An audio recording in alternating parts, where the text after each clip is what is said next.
मैं अभी आप लोगों को कुछ पॉइंट्स बताऊंगा, उसको सुनने के बाद आप लोगों को बताना होगा कि मैं किसके बारे में बात कर रहा हूं। लद्दाख पुलिस ने 2025 में एक पाकिस्तानी इंटेलिजेंस ऑपरेटर को पकड़ा था जिनका डायरेक्ट लिंक इनके साथ था। फिर ये आदमी ये कहता है कि गोरखा रेजिमेंट जो है वो इतना फ्रस्ट्रेटेड हो चुका है अग्निवीर स्कीम से कि वो लोग अब जाके चाइनीज आर्मी को ज्वाइन कर रहे हैं। गोरखा रेजिमेंट हमारे देश का सबसे पावरफुल, सबसे घातक और शायद सबसे पैट्रियोटिक रेजिमेंट में से एक है और उनके बारे में इनका ये कहना था। कांग्रेस ने 2007 में इनको फटकार लगाया था ये कह के कि इनका जो एनजीओ है इसमें कुछ मिसलीडिंग फॉरेन फंडिंग आ रहा है और उसके साथ साथ इनके एनजीओ ने 200 कनाल को लद्दाख में ब्लॉक करके रखा था इलीगली, जिनका पेमेंट उन्होंने नहीं किया था। ये पाकिस्तान को भी प्रेस करते हैं और पाकिस्तान जाके एक कॉन्फ्रेंस को अटेंड करते हैं जिसको डॉन मीडिया ऑर्गेनाइज करती है और ये डॉन मीडिया पूरा का पूरा एंटी इंडिया है। इन्होंने पाकिस्तान को इसलिए भी प्रेस किया था क्योंकि पाकिस्तान ने जो स्कार्दू बल्टिस्तान है उसको ऑटोनोमी दिया था। अब जिन लोगों को पता नहीं है, स्कार्दू बल्टिस्तान जो है वो पीओके के अंडर में आता है और अगर अभी तक समझ में नहीं आया है तो फिर ये वाला पॉइंट जो मैं बताने जा रहा हूं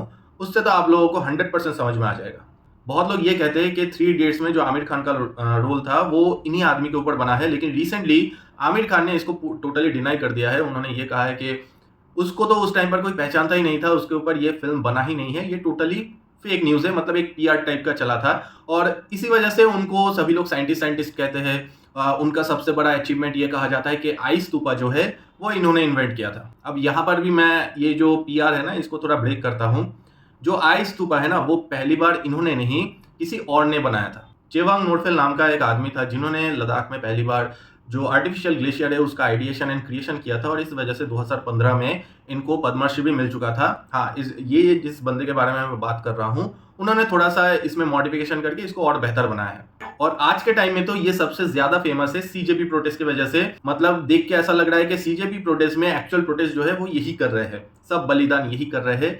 लेकिन एक बात बताओ, सीजेपी ने प्रोटेस्ट शुरू किया था नीट के एग्जाम के लिए, स्टूडेंट्स के लिए। अगर वो स्टूडेंट्स के लिए था तो फिर वहां पर मेरा लिंग, मेरी मर्जी, फिर आज़ादी आज़ादी, एंटी ब्राह्मण, anti Hindu, anti national slogans, जो लोग कश्मीर को भारत का हिस्सा नहीं मानते हैं उन लोगों को बुलाया जा रहा है, हिंदू देव देवियों का मजाक उड़ाया जा रहा है। उसके बाद भी वो उस प्रोटेस्ट में है। क्यों है मुझे पता नहीं, क्योंकि ये तो स्टूडेंट प्रोटेस्ट था तो स्टूडेंट तो गायब हो चुका है यहाँ से। तो बात ये है ना कि ये लोग ना बुद्धिजीवी नहीं है, ये लोग आंदोलनजीवी है। इन लोगों को पैसा आता है चाइना वगैरह और भी दूसरे एंटी इंडिया पावर से और उसी से इन लोगों का घर चलता है। प्रोटेस्ट करना ज़रूरी है, गवर्नमेंट तक अपनी आवाज़ पहुंचाना बहुत ज़रूरी है एंड मैं इसके अगेंस्ट में नहीं हूँ। लेकिन ये जो प्रोटेस्ट हो रहा है ये कोई स्टूडेंट वगैरह के लिए नहीं हो रहा है।